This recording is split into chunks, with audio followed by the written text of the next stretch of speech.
so let's talk about the US dollar, because that's what we use in the United States to make it easy to trade right now. So most people think about my money, how much money I have, $100. That's the only number most people think about. But there's another number that's actually very, very, very important, which is the second number, which is how much of all the money is there. Because this number is just as important, because how much you can buy with your dollars, which is called your purchasing power, is determined by how much money you have and how much money there is. It's one divided by the other. So for example, if there's $100 that you own and all the money in the world is $1,000, you can buy 10% of all of the stuff that money might be able to buy. Okay. If the money supply increases to $2,000, now the amount of things you can buy with your $100 drops in half, down to just 5% of all the things that money can buy. All of the money, which is the total supply, can buy all of the stuff. The two have to equal each other. There has to be a ratio there. No matter how much money there is, it still equals all the stuff. So you'll notice as it goes from $100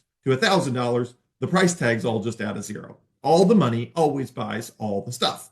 That could be bought with money at that time. Okay, if it helps, imagine the money and the stuff on an island. Basically, no matter how much money you add into the island, all the money still buys all the stuff. What that means is you need to know two numbers to know your money's value. You need to know your money, and then you need to know all the money, because $1 out of $10 buys you 10% of all the stuff, but $1 out of $100 only buys you 1% of all the stuff on the island, for example. So prices depend on the total money supply.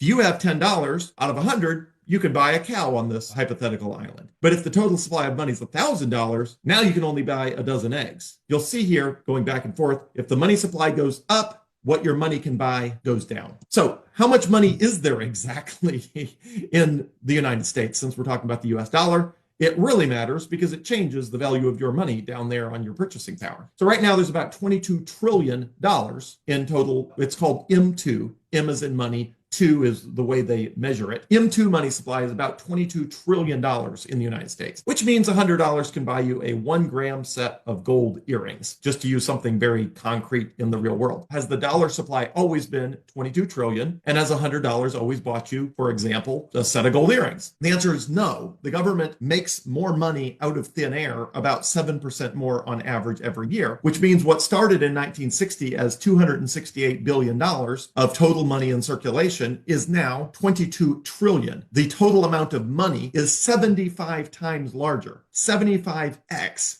For every $1 that existed in 1960, there are $75 that exist now.